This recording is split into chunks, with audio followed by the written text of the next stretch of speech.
Dobrý večer, zdraví vás Meltingpot a Petr Vizina. Dnešního hosta není nutné dlouho představovat. Vše, co ví o světě, se naučil v mateřské školce, což říká titul jeho nejpopulárnější knihy. Jeho zájmem jsou zdánlivě obyčejné věci. V ohňostrojení, což je kniha, která mu právě vychází česky, jsou takovými maličkostmi třeba židle nebo dobře ustlaná postel. A samozřejmě ptát se můžete i vy na facebookové stránce Meltingpotu. Dámy a pánové, spisovatel Robert Fulghum. Mr. Fulghum, thank you for joining Meltingpot online from Moab, Utah.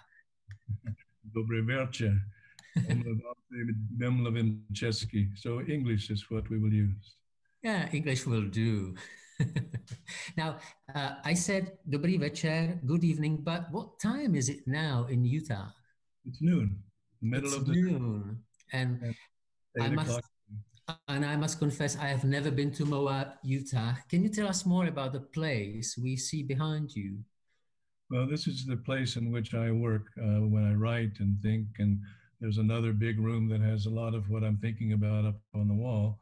But this is where my computer is, and I use a pencil and a fountain pen to start everything with because it's technology I can understand. But this is my space, and maybe later in the program I can move my computer around and you can see somebody. And what is Moab, Utah like? Because I saw it on the internet. It's all rocks and valleys, isn't it? Yes, red rocks and big river, the Colorado River, and it's far southeast of the state of Utah, when we call it the American Desert Southwest or the Colorado Plateau. So there are lots of national parks and beautiful places to hike, but it's hot and it's dry in the summertime. In the wintertime, fall, when it's very lovely, we get lots of visitors from all over the world. We go to the supermarket and I hear French and German and Czech, and people from the Czech Republic come and visit me, which is quite wonderful. So you're a man in a desert, but not deserted, right? No, not deserted. And I can go, there's a mountain range in the middle of this where I live up in a valley, but some distance away you can see the great open plains of desert where there's nothing, and a big variety of landscape. Where are your biggest closest neighbors? How far is it to get to somebody? About 2 miles away. And the people who live in the close by houses, these are second homes, so they're not here in the summertime.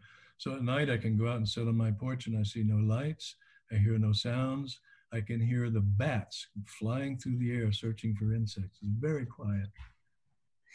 Last time we saw each other in Ostrava 4 years ago, it was a full-packed place, thousands of people. Where would we be now if there was no pandemic?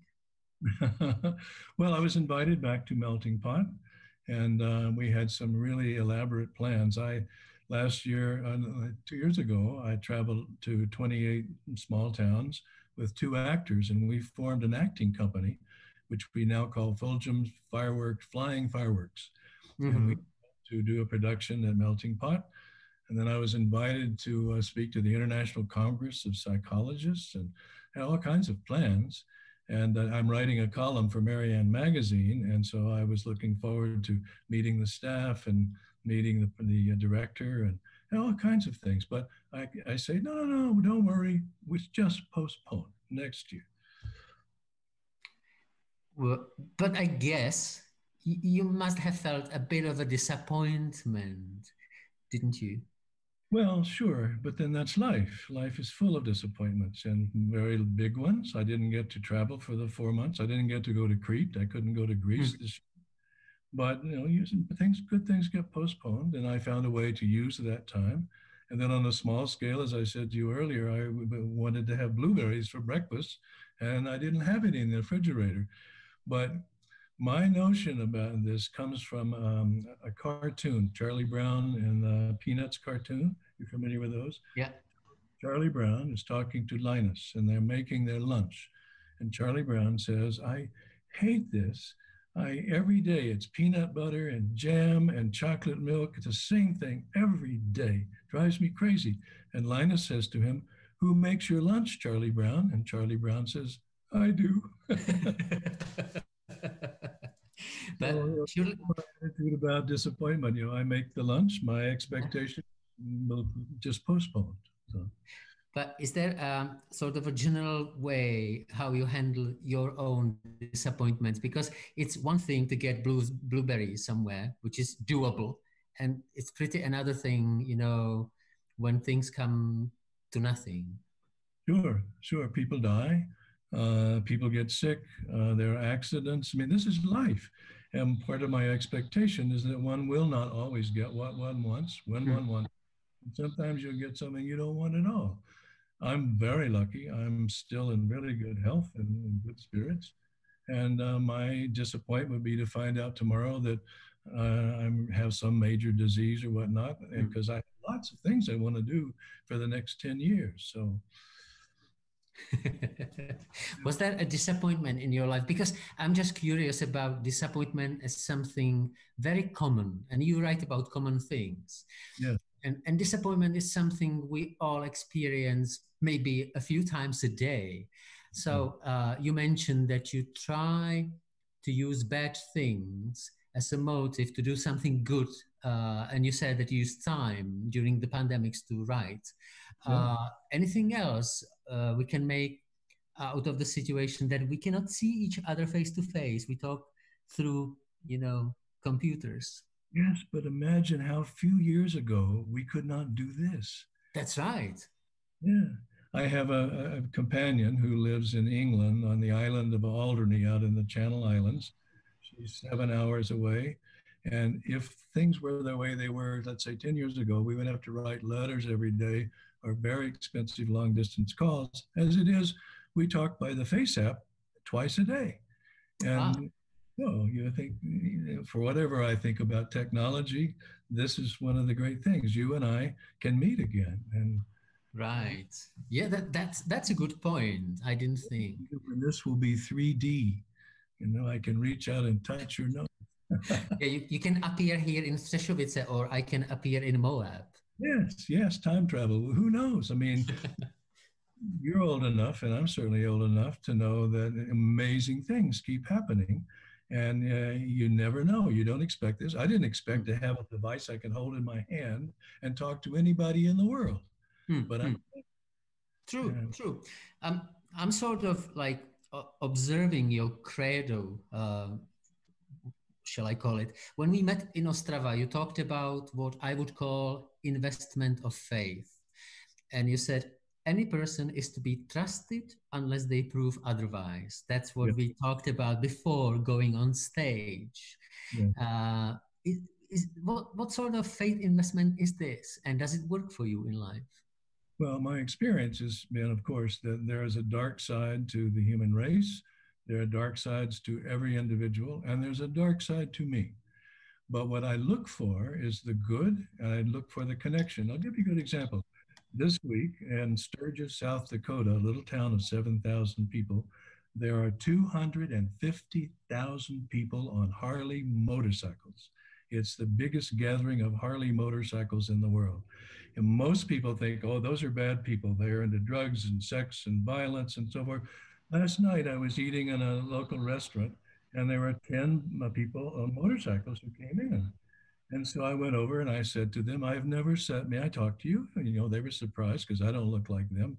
They had their whole uniform and colors on it. And I said, but I'm really curious. I've never ridden on a motorcycle, never sat on a motorcycle. I have no idea what that life is like.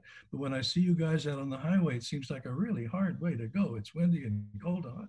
And they were so astonished that someone would ask them about their lives. And I ended up talking to them for almost 2 hours. And then they let me go outside and sit on their motorcycle. They wouldn't let me drive it, but they let me sit on it. So I know what that feels like to sit on a big Harley motorcycle. But I find this very common. If you take an interest in people and say, I want to know about you, tell me. It's amazing how people were pleased to stop and tell you all about their lives. That's not always the case. I mean, I've seen some motorcyclists I'm not sure I would approach, but they're very few, And I talked to these guys and I thought, they all have jobs, they all have wives, they all have children, One was an attorney, one was a doctor, another was a bus driver. You got to have money to have that thing, and you have time. And these were not evil, drugs taking, tattooed. These were real people who liked riding motorcycles. So, well, I love that method. You're first observing and listening, and not judging, and not acting on your sort of stereotypes. Did you have to learn it, or were you born that way? No. I've always been curious all my life, and slowly but surely, as I have learned to approach people. In fact, one of the things I love to do is to follow people. We'll pass somebody on the street, and you notice, and oh, that's an interesting person, and you keep going.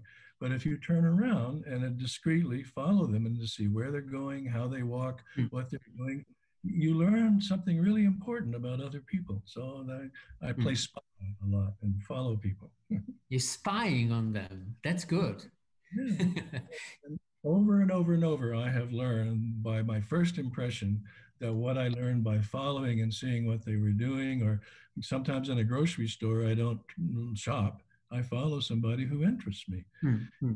I'm very discreet, and I've never gotten any problems with this, but I always find that my first impression is not the whole thing. Right. And, yeah. Well, what I noticed, I hope I'm not wrong, between you and the Czech audience, it's almost like you seem almost pastoral, like somebody telling them, your life is not a mistake, you're here on a purpose, and it makes sense to make something out of your life. It seems trivial, but there are not many people, pastors in this country. Are you aware of that you sort of fulfills that kind of thing, that kind of void? I never thought, imagined in my wildest imagination that I would end up with a close relationship for 30 years with a small country in the middle of Europe where I've never been, don't speak the language, blah, blah, blah. And yet I have found this incredible simpatico with the Czech people. But I finally got an answer as to why that's the case. Last time I was in the Czech Republic signing books, there's an old lady came up at the very end, and she said, Mr. Fulghum, I want you to know that I believe in people coming back in a second life. And she said, in a previous life, you were Czech. And in your next life, you will be Czech. And I thought to myself, oh, so when I die, I'm not going to heaven or to hell, I'm coming to the Czech Republic. And I thought, what? Okay, congratulations to that. So watch me in the streets of Prague 100 years from now. But I noticed that I have not heard you talk about your experience of being actually a pastor, a Unitarian pastor. Was it something that came naturally to you, or was it something you really had to struggle to be? Well, I've been out of the active parish ministry involved in organized religion for almost 30 years now. But for 20 years, I was a pastor of a church part-time, while at the same time I was teaching drawing and painting in a high school. So it was a very full, busy life. But my experience as a young man in a Baptist church in the middle of Texas was very positive. I liked the community. The man who was the minister of the church was very wise and very thoughtful. And I thought he's being useful in his community. And he was very, very respected. And I thought having a goal of somehow being useful, being a teacher, being a pastor, that appealed to me. I never expected to make my living and my life built around writing. But what it means now is that I can be useful to a lot more people. I write a new essay every week on my web journal. It's free. It's not a podcast. You don't have to pay anything for it. And I'm just saying, here's what I've noticed. This is what I've been thinking about. And I get wonderful responses, huge numbers of people from the Czech Republic. So that the motive of being useful, that you carry on from sort of a pastoral thing to do something else, but still being useful to the community and people. Yeah, well, that was my feeling before I actually became a pastor. I've always been involved in social causes and doing social work. I was involved in the American anti-Vietnam War movement and the civil rights movement. I contribute to politics. I contribute to Human Rights Watch. I don't write about politics because other people do that much better than I, but I've always been very engaged in saying, what can I do? And even in a small way, this is why my wearing a face shield and a red rubber nose is not an incidental thing. It's figuring out how can I say something lighthearted to a stranger. And that's pretty much drives my life. Are you aware if the lady was right? So next time you might be born in Czech and become a priest in one of those Gothic or Baroque churches? No, I would be an actor on stage. I'm fascinated with the theater. I would love to be a traveling actor. That's my next goal. I'll probably come back as a Czech cow. Why cow? I don't know. You don't know what your karma is going to bring, but you have to be open to the possibilities. That would be a great friendly cow. Now, there is one, you mentioned your website and sort of thoughts that you publish. There is one thought called committee, and you are actually explaining why you don't take strong political sides, because trained in empathy, you can empathize with people of all sorts of behaving, thinking, and expressing. Is your position, basic position of life? In my private life, I have very clear values and I serve very clear causes. But in my writing life, I don't think it would be useful to take, to write about that. On top of that, there are people far better informed than I, far better writers about politics and the social situation. I don't write about the pandemic because what can I say that hasn't been said far more than anybody wants to hear? And what I write about is what's going on in one's daily personal life. No matter what's going on politically or what's going on with the pandemic or health-wise or whatnot, you still get up in the morning, take the sheet off your face and decide if it's worth the risk or the reward to get up and go on with your day. And a lot of the small things in our lives are what form the quality of our day. And so that's, that's a niche that I think I can be useful in because I'm good at that. Yet, in the title of your new book in Czech, there is a passion, there is fire in the title. It's ohňostrojení. So what do you mean when you talk about your inner flame? Well, what I mean is that sense of drive to do something that's useful and to think, to read. This past winter, I decided that there was a big gap in my knowledge. I knew all about Roman history and Greek history and so forth, but I never read the original. I had never read Suetonius and Herodotus and all those people. So I thought, okay, I'll get the big library of those books and I'll start in. And about halfway through my reading, I thought, this sounds very familiar. It's all about war and greed and pandemics and plagues and corruption. And human beings have not changed a lot. So now I'm reading Dante, which I really don't understand at all, but I'm pledging along trying to get a handle on Dante. Yeah, you will see what he has to say about heaven and hell and tragedy and comedy. Do you find it entertaining or amusing or didactic? I'm only about 200 pages in, and I find the language beautiful. I can't read Italian. I wish I could, but I find the language beautiful. I'm always finding a word or a phrase or something that. But for the overall thing, I am not a Christian.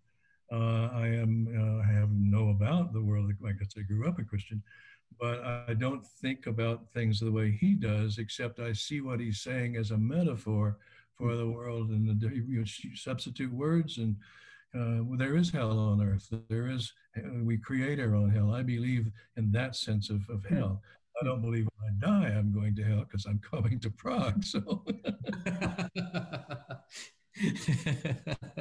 Well, this is a sort of a thought, like going to Prague. Is it going to heaven or hell? Something between, something behind? Well, what I've learned by being in the Czech Republic is that, and I've traveled all over the world. I've lived in Japan and Argentina and Greece, and Yeah, I find that underneath the surface superficialities, people are a great deal alike. Right. This is too long to explain this, but I find the Czechs and the Cretans very much alike in how they think about what the world is and how do you do things. The Cretans, like the Czechs, have been through a lot of hell, wars and starvation and you name it. And they get up and charge on. You know, there's this fiery spirit of, by God, we can get on with it. And I love walking around the streets of small towns and even Prague and Ostrava, and I see old people, really old people in their 90s maybe. And so I will turn and follow them. And I'm always impressed knowing what they have been through, that they march along like they're going someplace and have something to do, and they talk to people. And, you know, that's part of the reason I come to the Czech Republic. There's this sort of fiery resistance to, you can't keep us down. Ah, so you come to watch babička or dědeček, the grandmother or grandfather of the Czech origin. Yeah. I'll tell you a funny story that's in my book. I was on the number 9 tram in Prague, and the cultural rule is that if there's an old person, then you should get up and give that person your seat. So there's this babička there. She looked good 90. She was all in black and all hunched over. And I got on the tram. Now, I don't look old, sound old, act old, or dress old, but I'm clearly not Czech by the way I dress. And she looks at me and she gets up and she offers me her seat. And I said, no, I don't, no, thank you. No, please, proceed, you must sit down. And so I said, no. And then she got belligerent. Sit, she says, sit down. And this guy sitting next to me said, you better sit down because she's not going to give up. So like a fool, I sat down and I thought, okay, I will make my own gesture. So I reached up to pull her down onto my lap. Now, what I didn't realize, that gravity had affected this woman's body, and where her breasts were once up here, her breasts were now down around her waist. And so when I grabbed her to pull her in me, I grabbed her breasts. And I didn't know she could jump that high. She jumped up and she shouted at me, and and the guy said, you don't want to know what she's telling you in Czech. And she waved her finger and got off. So these are your preparation lessons for the Czech existence, Mr. Fulghum. Yeah, but it's important that she thought I was old. And I wasn't old. She didn't think she was. That's amazing. You were just being polite. Yeah. And you're pointing that, you're saying that we don't have this idea of ourselves because we don't watch ourselves. We see other people, but we don't see ourselves. But she noticed me. That was amazing. I'll tell this story too, because it's a good example of Czech humor. When I was on the same tram, I was going to 2 or 3 stations, and a young woman got on, and I'm sitting there, and she said to me, do you speak English? Yes. She said, would you mind if I sit down? I said, no, but why? She said, I'm pregnant. I said, oh, okay. So I got up and she sat down, and I looked at her and I thought, she doesn't look very pregnant to me. So I said to her, how long have you been pregnant? She says, about 30 minutes, and I'm exhausted. You see? Yeah. That's great. You're pastoring. You're actually a pastor to the nation, because that's a pastoral thing to say, yeah, she entrusted you with the information nobody else knew except the father. Yeah, I guess so. Well, I'm in my mid-80s now, and I look like I'm harmless. Little do people know, but they look at me and think he's a harmless old man. So I get a lot of, it gives me entree to people if I talk to people. And of course, the problem for me, especially in Czech, in Prague, is a lot of people now recognize me on the street. And they won't accept my lies. They will stop. I will stop and say, are you Robert Fulghum? I say, no. He's much better looking than I am. And they say, you're Robert Fulghum. Oh, too bad. It's going to get even worse after this interview, actually. I'm sorry to say. It's not worse in the sense that it gives me immediate access to people, because I can turn around and say, tell me about yourself.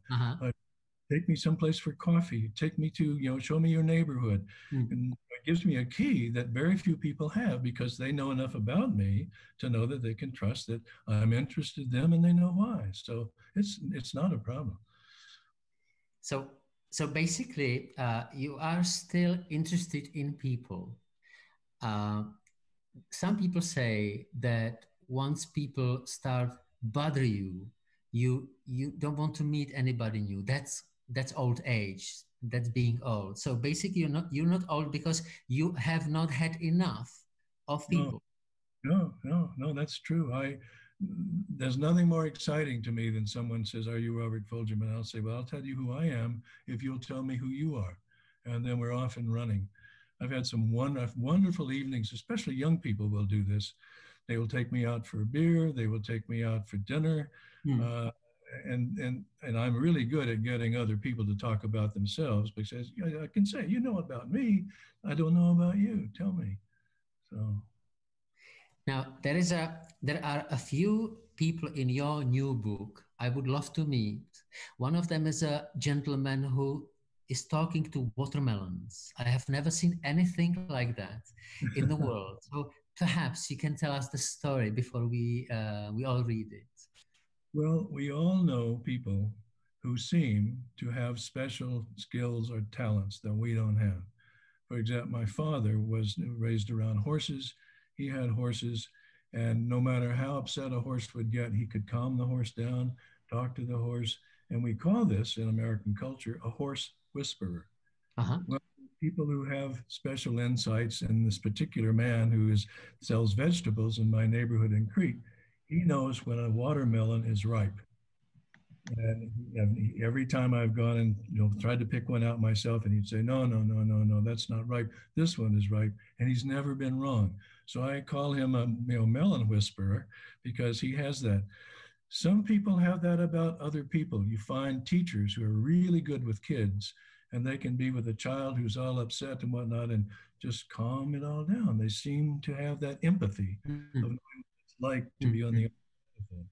So I have respect. I'm not psychic, and I don't believe in extra, phenomena, but I have this respect for people who seem to have some special talent for perceiving, and that's because they're paying really close attention. This man raises melons. He's seen a lot of melons. He knows melons, and I don't know melons.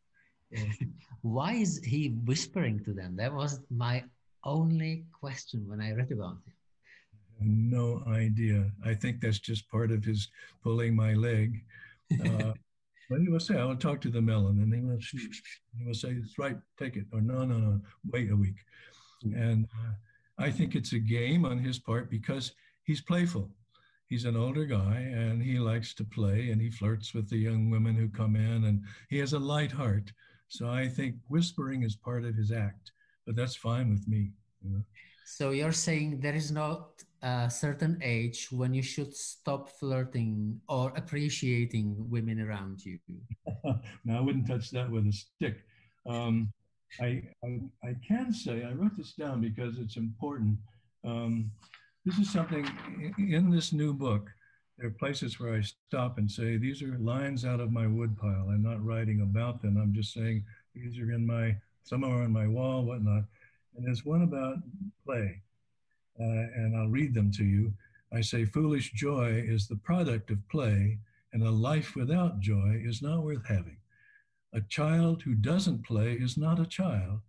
An adult who doesn't play has lost contact with the child inside him. When childhood dies, I love this one, when childhood dies, its corpses are called adults.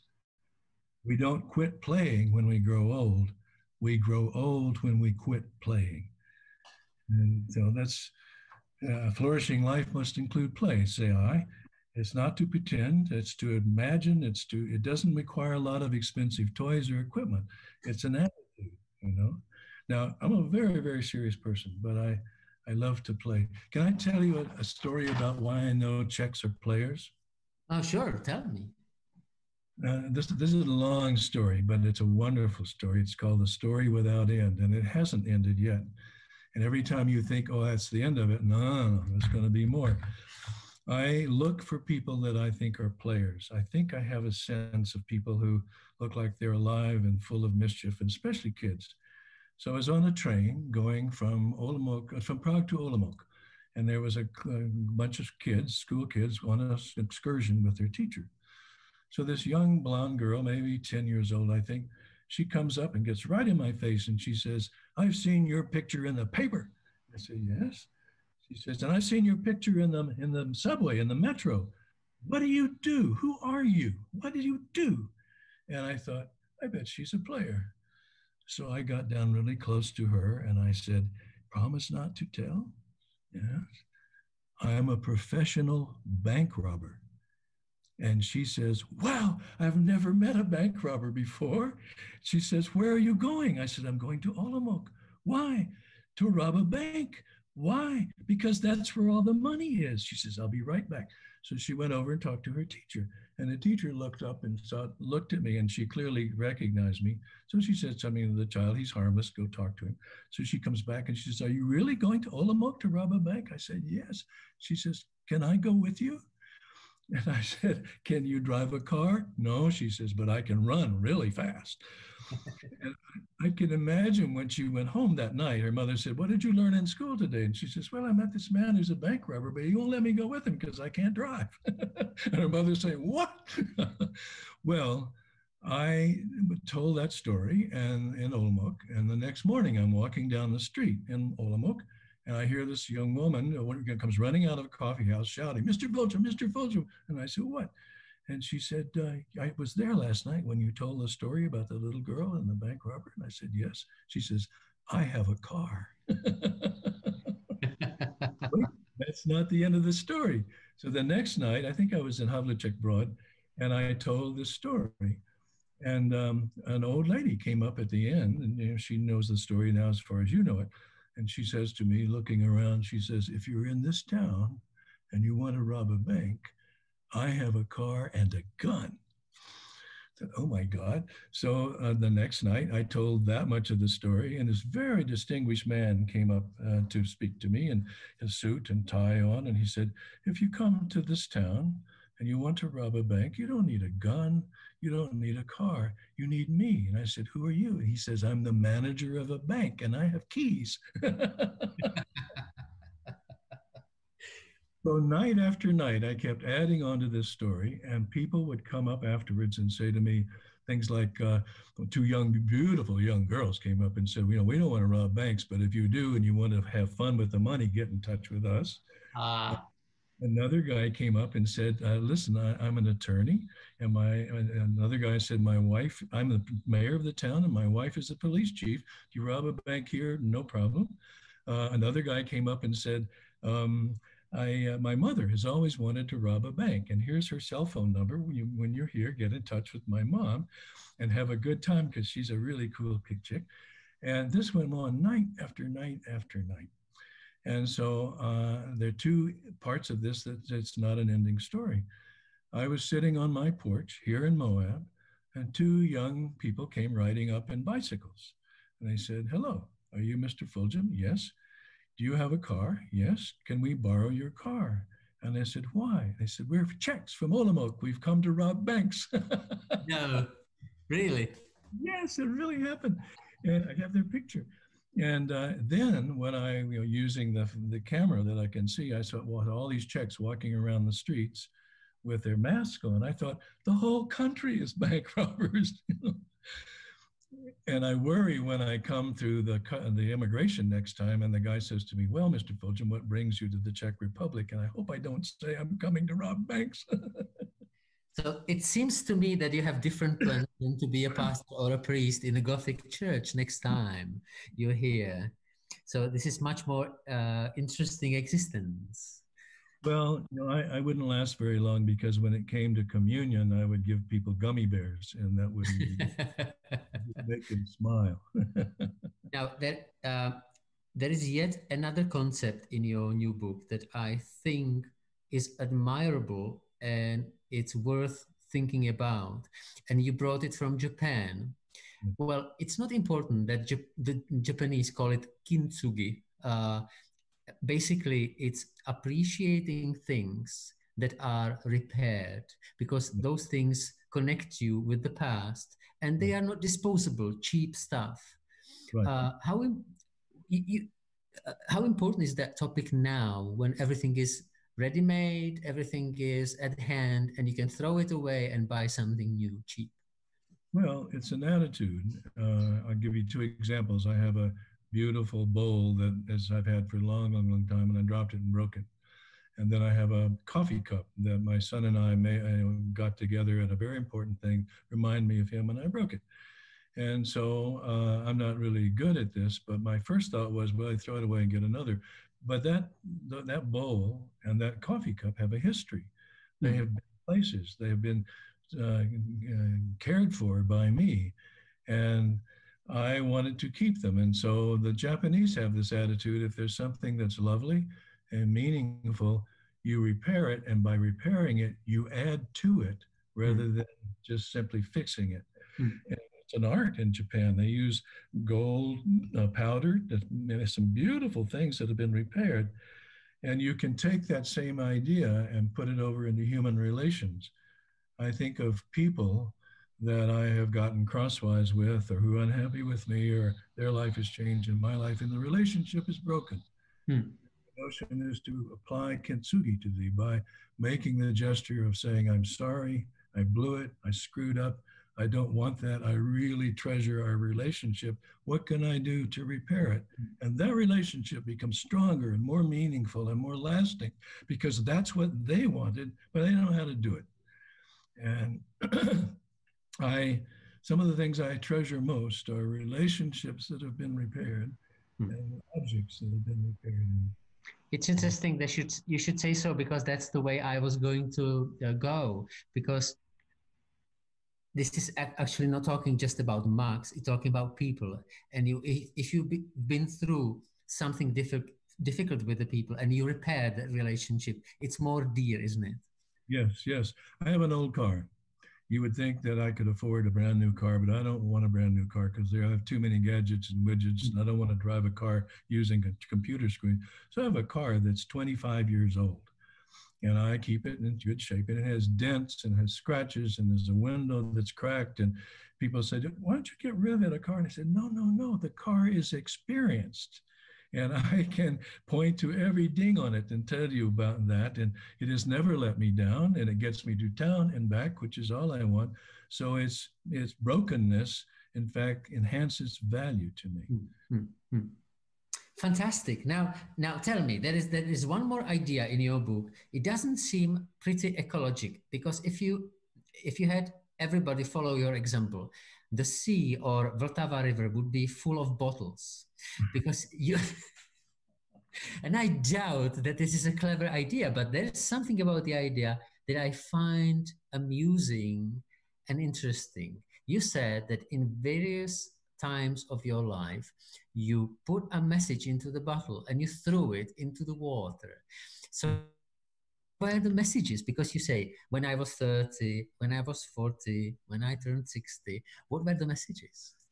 Well, first of all, it's how to get in touch with me, my name and address and telephone number. And then there's it's in the book. It says I'm reaching out to a stranger somewhere in the world, and I love surprise. And you don't know me and I don't know you, but you could get in touch with me and we might know each other.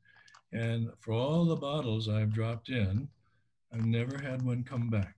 I have found a couple. Sometimes I even put money in so that they could pay for, the postage or whatnot. But it's a fantasy out of childhood. I remember somewhere reading this story about a message in the bottle.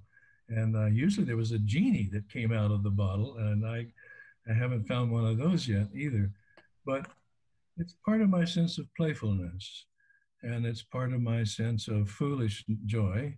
And to this day, I hope someday I will find, someone will find the bottle and get it back to me. But okay, so now we are advising Czech granddads to do something very interesting with their grandkids, going to the rivers of the Czech Republic and throwing bottles.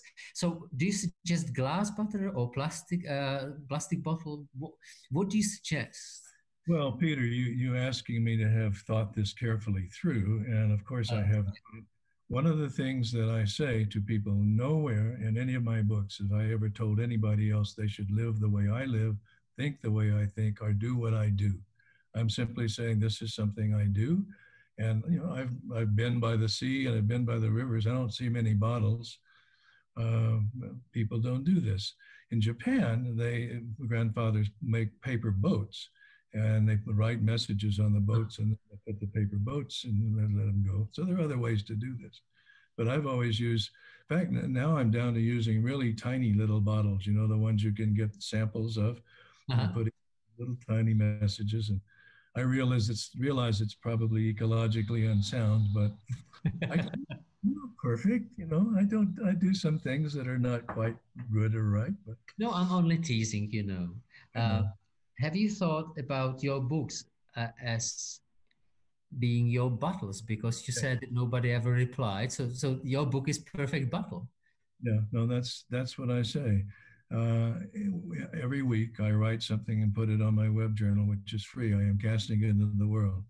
And there are people, I can't believe it, all over the world who read this. And what I am saying, this is my message in the bottle. I hope you got it. And a lot of people, because you can do this with Facebook, will you know, back a message or say something to me. And so I do get messages back from those bottles.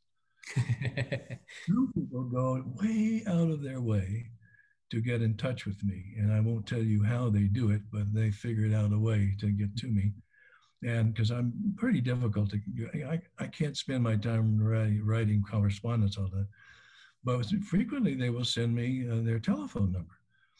And so I call them up and I absolutely leave them speechless. And they think, my God, it's Robert Fulghum. I said, no, it's just this guy that you wrote to me. I write to you. I'm calling you and saying hello. And I've had some wonderful encounters with people that way. Now, the first battle you threw, the Everything I Learned in the Kindergarten, was it 1985 when it was published in America first? 1989. Yeah, and much of the material, this is what's really interesting. All of the essays in that book were first written in a minister's column that went out in the church newsletter every week. I did not write a book and submit it to a publisher. I had written every week to my congregation, something very much like what I'm doing now, one page, a story, an essay, whatnot, and sent it out. Well, I didn't know people would start passing that on. And pretty soon that kindergarten cradle was all over the place. And one day a New York literary agent called me up and said, my child, who's in kindergarten, brought this thing home. Did you write it? And I said, yeah. And I said, where did you get it? And she said, well, the teacher's mother saw it in a newspaper in New Orleans, and she got it out of the Kansas City newspaper, and somebody else sent it from their office in Seattle.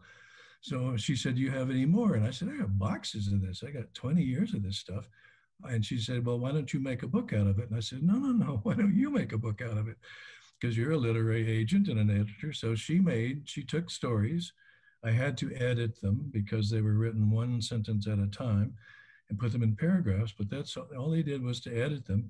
And that book was literally a minister's newsletter column to his parishioners. Now, do you have that sense that... More to the story. Wait. Sorry. There's more to the story. This is it. Sorry.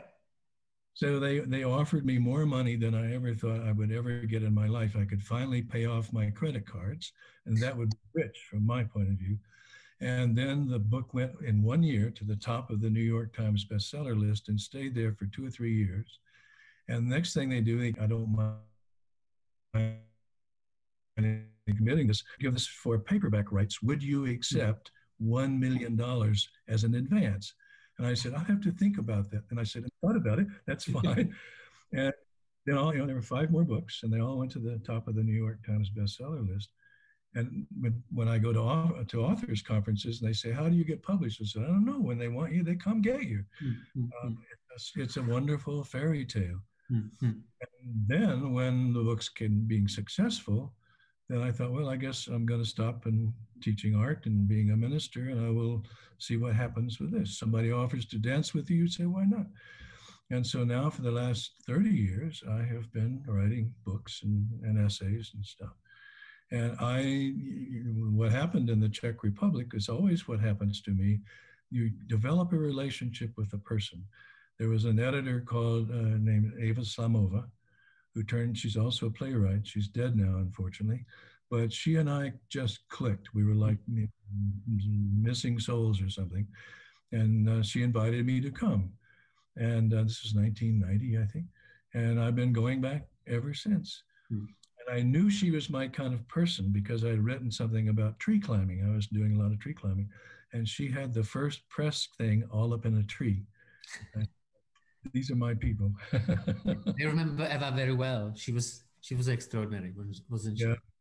Well, she had this theater group. She wrote her own plays, and she used handicapped people in the plays and understood that everybody could do something. And there was one woman, very, very, I don't know what her physical situation is, but she couldn't talk.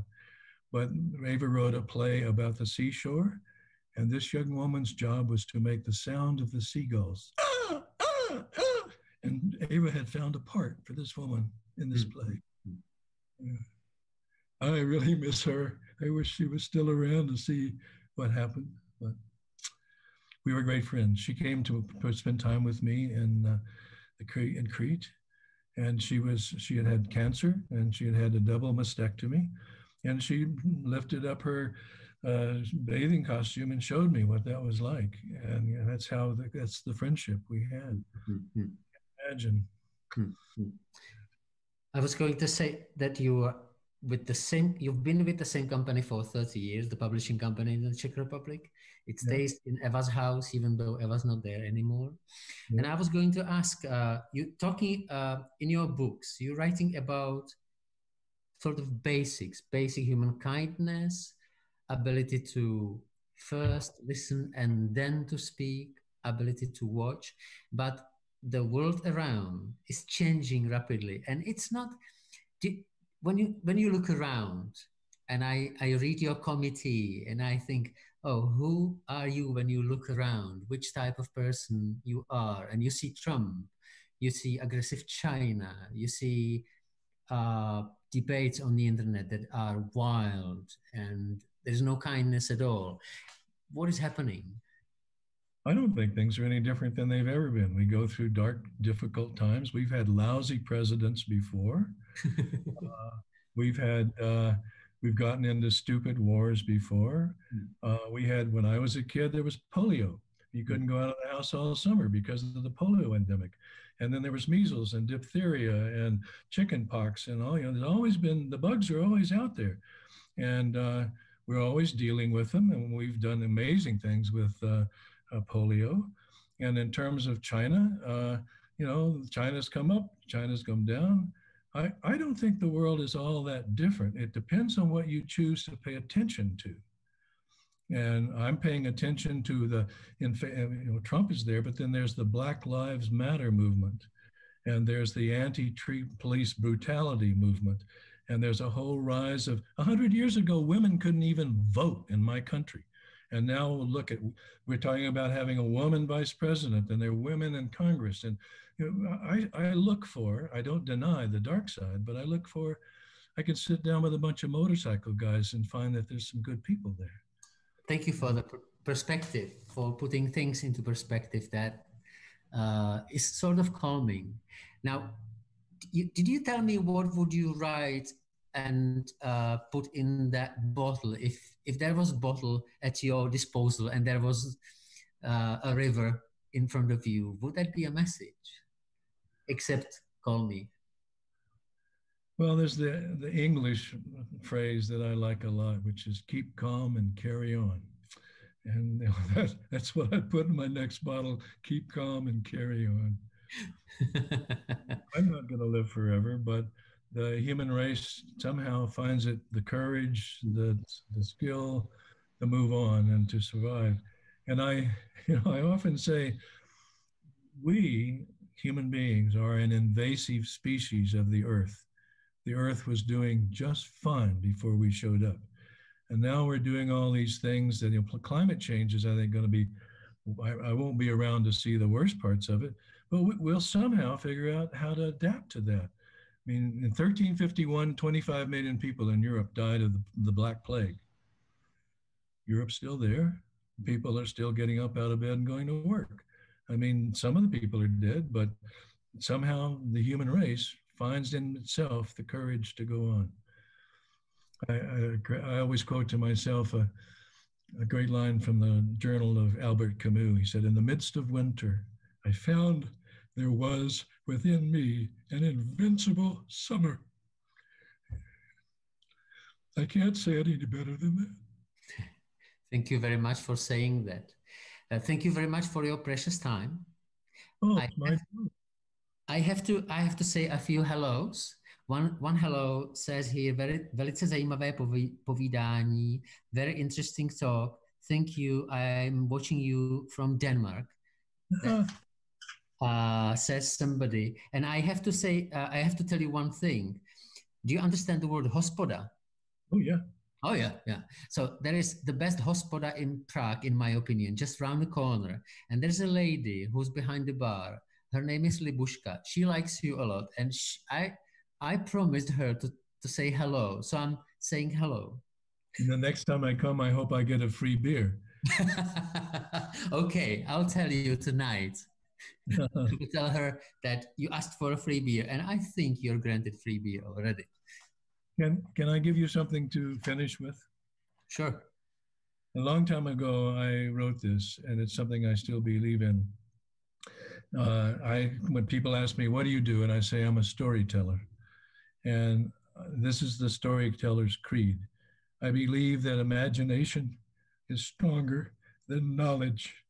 I believe that myth is more important and potent than history, that dreams are more powerful than facts, that hope will always triumph over experience, that laughter is the only cure for grief.